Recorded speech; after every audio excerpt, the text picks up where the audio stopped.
Thousands of climate protesters have descended on the world's busiest coal port in what they're calling the largest act of civil disobedience in Australian history.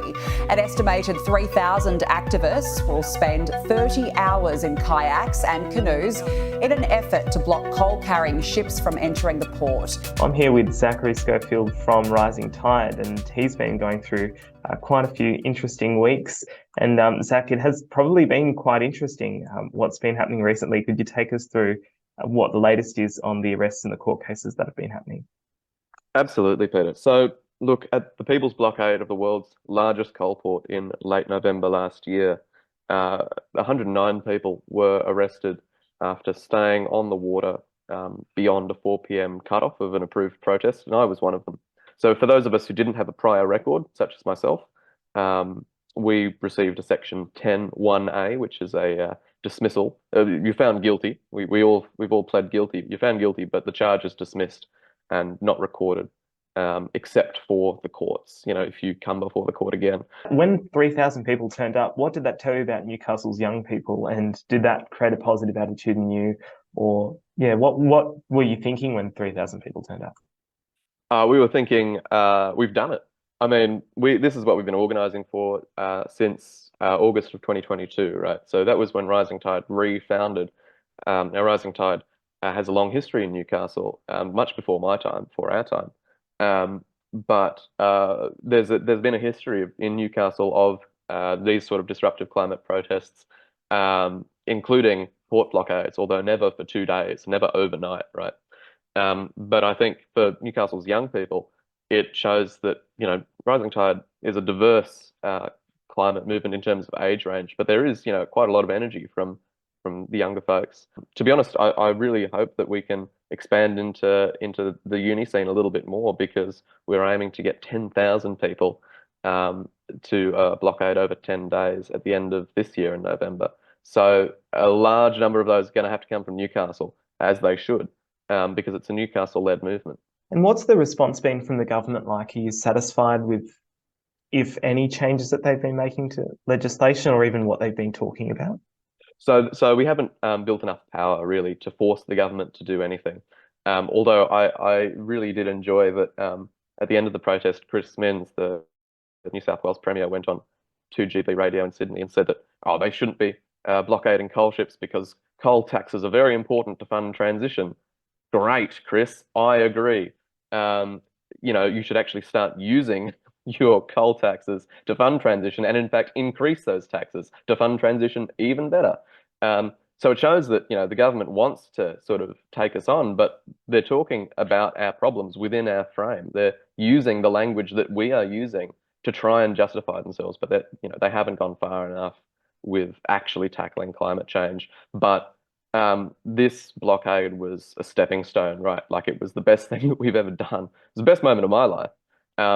But we are going far and away beyond that. But once we build the power to actually bring a citizens' movement together in Newcastle to materially disrupt this, you know, extractive industry on an ongoing basis, that's when we'll have the power to actually force people in government to take us seriously. Those mass numbers, that 10,000 people, makes what the politicians would like to be a policing problem. You know, just call the cops, get them all out, move them on, whatever. When you get 10,000 people there, you can't do that. So you turn what they would like to be a policing problem into a political problem, which has to be solved at Parliament, has to be solved with legislation changes or you know, other political mechanisms to actually get the ball rolling on transition funding. Are there other methods that you tried to get any change on this, or are you just cynical about what might happen if you go through the other methods? Is it most effective to just throw your bodies in front of the law? It's not in an unstrategic way, and it's not, you know, to try and create martyrs or just to do something that, you know, seems desperate and morally necessary. What we want to do is build the power for these mass disruptive actions such that it's actually not unsafe to participate in them. Why do you think people are willing to do more to try and change things? Well, it's different for every sort of person. I was sitting in the courtroom on the last court date and hearing the records of some of the elderly people who, well, I should say more elderly people, um, who came with us, and many of them have been arrested, half a dozen times or more, because of their grandkids, right? And that's a really powerful motivator. Once someone's career is behind them, and what they really think about in many cases is the future and what that holds in their families. So that's one motivation for people. For younger folks, it's a little bit more direct. It's for us. On the other hand, we have careers to start, right? And families to start, maybe, a life to start. So it can be a bit more of a it can feel like more of a paradigm shift, like you're choosing to become an activist instead of becoming, a doctor or an engineer or whatever. In times of crisis, everyday people do have to take extraordinary action, and that's not actually, a black mark on your character. It's actually, at least in my opinion, and I think many people's opinion, taking extraordinary action for the good of others is something to be commended. Um, and so, look, it really depends on the individual, but I would say that doing something that feels powerful with people, for the good of everyone really, is a positive experience, and one that actually can deepen your faith in democracy, one that can actually deepen your faith in the power we have to shape our country. And that's really powerful, I think, in a time of, increasing political disillusionment. Great that you said political disillusionment, because let's talk about what I really wanted to talk with you about, as honestly as you can, on a national, international level. What are your thoughts about the future? Well, it's the role of any good activist to keep pushing despite what they might think is going to be the outcome. But look, the way I look at it is the climate crisis is upon us, right? Our generation has been put in the position of being thrown into the middle of this thing without ever having an opportunity to stop it at its source, right? And so, regardless of what happens in the future, every year that we, shorten the export of coal and gas, every year that we transition earlier, equates to millions and millions of tons of carbon dioxide not going out into the atmosphere, and that will save lives. I mean, it's hard to measure precisely, but every fraction of a degree that the world stops warming will save lives, will mean that there's more arable land, more clean water. I don't know what the future is going to look like, but I think, you have to hold on to the fact you can make a difference, even if it's not to, quote unquote, save the world, spin the clock back to what it was like 100 and, 200 years ago. We can still make the world better.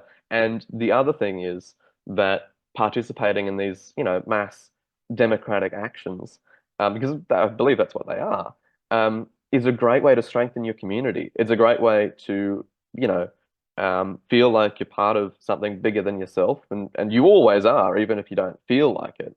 We are all connected, regardless of what we do in this life. But it's a great way to actually experience that. And to be honest, if the world goes to shit, speaking candidly, I want to be around people that have an experience of, stepping up for each other. I want to be part of a community that knows how to connect and support each other. And I think, joining a climate movement, or, you don't have to join a movement or be a member or, do anything, but just having this experience of what it's like to come together with strangers for a common cause and treat each other, well and kindly, is really important for surviving whatever it is that we have in front of us, whether it's crisis or whether it actually goes better than we think. I just don't see any downside. I'm quite surprised, I'll be honest. When I came onto this call, I was expecting someone who was going to say, we're all going to die. Everything's going to crap. We're not going to make it. Do you think that's a perception that news reporting has built? Do you think that's just general cynicism? Like, what's informed the perception of these organisations that they're too busy telling us that we're all going to die? Well, I think some organisations have, right, and I'm not going to get into all of that stuff. Some organisations have told people that it's all fucked, and to be honest, I'm not contesting that. I'm just saying there's more to the story. There's more to how we live our lives in the day to day that is important to people. We're all going to die.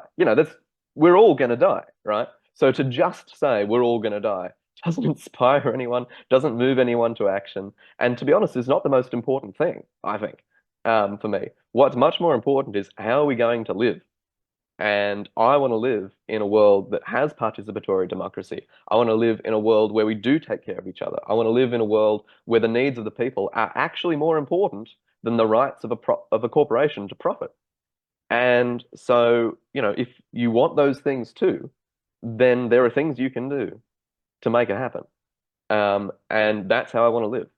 So I think, and I hope that as we keep building and as we keep doing the things that we say we're going to do, this blockade in November and ultimately waves of disruption ongoing and escalating at the port, I hope that message of hope comes across, because that's, the best that we have to hold on to. Zack, thank you so much for your time. Thanks very much, Peter. Take care.